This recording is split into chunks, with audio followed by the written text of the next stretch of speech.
Well, Happy New Year, Central Georgia. You're taking a live look over a beautiful downtown Macon. The time is now 6:30 a.m. here on this January the 2nd. I'm Wanye Reese, and I have a feeling 2023 is going to treat you very well. Thank you so much for being here with us. Now, is 2023 going to treat us well as far as weather? Let's go to meteorologist Alex Forbes for that. It's Central Georgia, Wanye. There is a level of craziness with the weather here in Central Georgia that I fully expect to continue into 2023. And that starts with fog. Actually, it started with fog at midnight on New Year's. I'll tell you what, that is the densest fog I've ever driven through on New Year's. Seeing some of that now this morning across the area, more so elsewhere. 46 in Macon right now, 47 in Warner Robins, 52 in Roberta, 59 in Thomaston, and 48 in Soperton. So this is going to be the trend today. Cooler to the east, warmer to the west, and that's thanks to some cloud cover out there. The visibility down to nothing in Cordial, a half mile in Eastman, 6/10 of a mile in Milledgeville, and a half mile in Americus. This could expand through the morning hours as the sun begins to rise. Otherwise, we are quiet across the southeast this morning. Temperatures into the 60s later today, eventually to a high temperature right around 71, but we could go warmer than this. Areas to the east, cooler than this, areas to the west with a slight rain chance. We'll map it all out on Future View, and I'll show you why that's the case coming up here in just a few minutes. Thank you, Alex. We'll talk to you soon. This morning, a man is recovering after Bibb deputies say he got shot outside of a club over the weekend. On Saturday, deputies found 26-year-old Kel Sinclair near the roadway in front of Midtown Daiquiri Bar and Grill on Log Cabin Drive. As of last night, he's listed in stable condition. A Juliet man is dead after a car accident in Monroe County. This all happened on Friday at Taylor and Morgan Road. 66-year-old Jerry Stinson was partially thrown from his car when it overturned. Deputies say he swerved off the roadway and crashed into several trees. A man is dead after being hit by a car last week in Macon. 53-year-old Roosevelt King died on Saturday and was in critical condition since the incident. King was walking on Napier Avenue near Dell Park when he fell into traffic and was hit by a Ford Focus.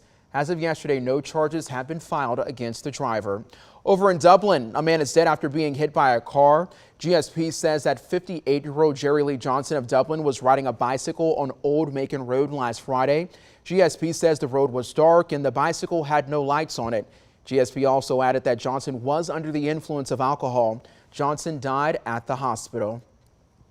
6:32, let's go ahead and get you to your news from across the state. A 17-year-old in Atlanta was grazed by celebratory gunfire. Atlanta police say it happened on New Year's Eve around the location of the Peach Drop near the Underground. As of yesterday, that teen was stable, and Atlanta PD say the investigation indicates this could be the result of celebratory gunfire from another location where one of the rounds grazed the victims. I want you to check out this story coming from out of Gwinnett County. A neighbor helped a homeowner and their dog out of their two-story home that caught on fire. Fire crews say flames were coming from the attic and front door. It happened around 2:45 p.m. on Saturday when a 911 caller say that they noticed the home on fire. The caller's boyfriend went inside the home and helped the homeowner and her dog get out safely.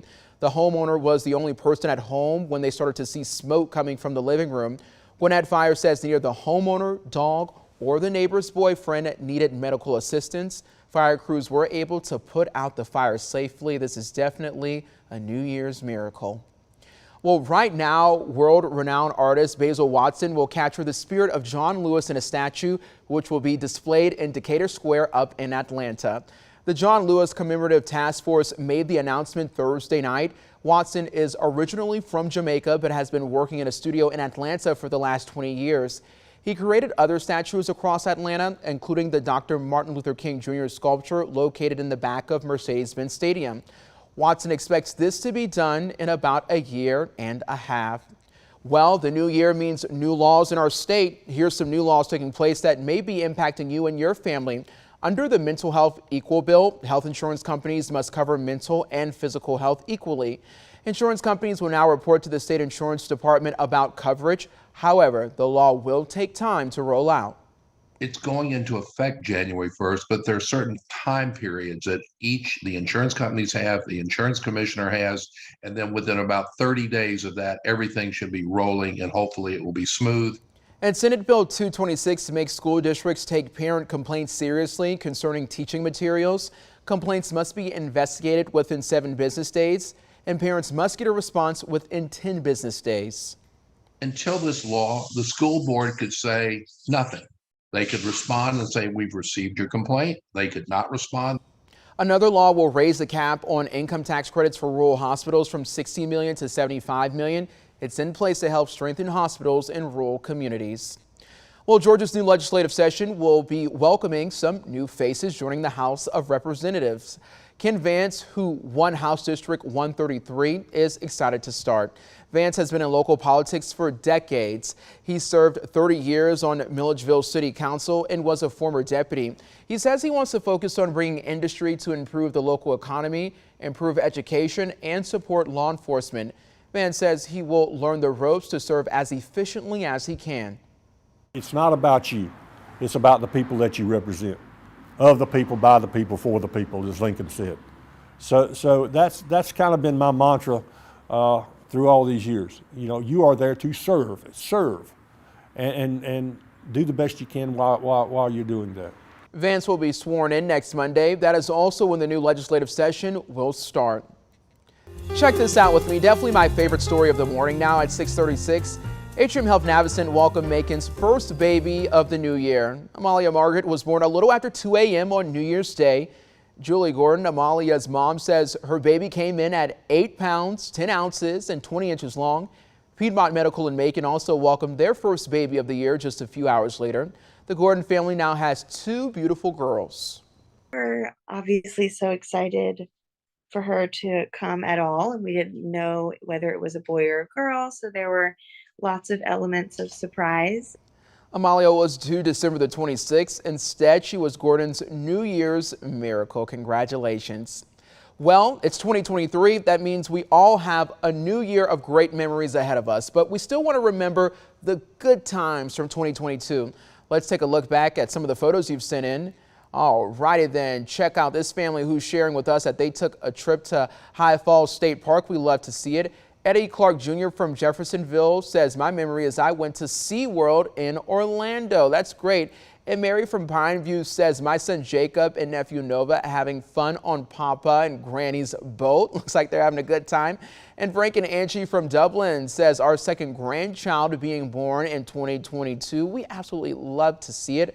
Robert and Evelyn Glass say, my favorite thing from last year was my wife and I celebrating our 40 years of marriage.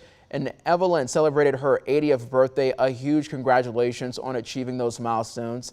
As we embrace the new year, we want to show off the very best memories of 2022. We know a lot of great things happen and we want to celebrate them with you. Send a photo of your favorite memory from 2022 and make sure to tell us a little about it. Text those photos to 478-752-1309 and we'll be sharing them right here on 13 WMAZ Morning. The time's now 6:38 here on this first Monday of 2023. I mean, just thinking about it, Alex, it's so hard to believe that we're in a new year. Last year flew by. And it's a very big day for me because Mississippi State playing an Art Bowl game at noon. I knew something important was happening because you had on the whole gear.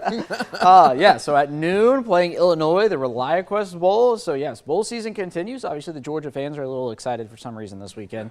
Still haven't figured that one out. Let's take a live look down in Dublin. Seeing some fog off in the distance once you get closer to the river there. We do have a severe weather threat to the west today, and that's going to move towards central Georgia by the time we get to midweek. So we'll talk about the timing of that right now, but before we get there, we do have a dense fog advisory in effect until 10 a.m. this morning. This is going to be north, south, east, west, all of central Georgia included in that, and in several spots seeing a lot of fog already. That visibility down to a half mile in Americus, down below 0 in Cordele. We're talking about, or not below 0, but at 0 in Cordele, 0.6 of a mile in Milledgeville, 3 miles in Gordon. 10 miles is perfect, so we're only perfect at a few spots. Otherwise, temperatures warmer back off to the west, not so much to the east. 43 in Sandersville, 45 waking up in Wrightsville, 48 in Vidalia. We do have a cloud deck off to the west. That's why we are able to keep the temperatures a bit warmer, acting as a blanket. That cloud deck does not have any showers within it just yet, but that will be possible through the day today. There's what I'm talking about. And as it's moved through the day, the cloud deck is going to push to the east. Now, the billion-dollar question is, how warm do we get before the clouds come overhead?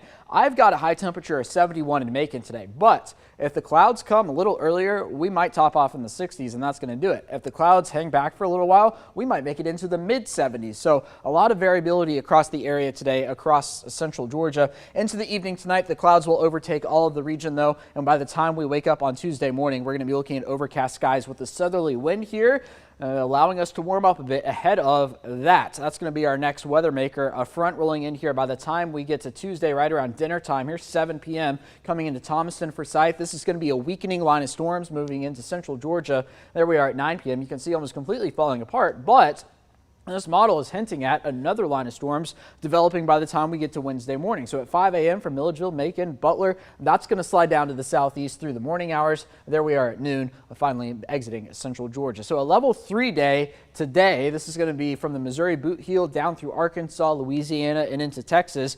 For tomorrow, that's going to shift down to the south and east, Louisiana, Mississippi, Alabama in a level 3. But notice we are clipped here by a level 1. And the good news in this is by the time we get to Wednesday, we are only in a level 1 risk here in central Georgia. So a much more significant severe weather threat out to the west than what we are going to see here in central Georgia on Wednesday. Now, the GFS does not move the system quite as fast as the Euro does. Notice it's still showing rain in here Wednesday night. But regardless, we will be clearing out by the time we get to Thursday and then clear through the weekend as well. There's Friday, on into Saturday. No weather issues to speak of. So for today, 71 the high temperature, but again, a big asterisk on that.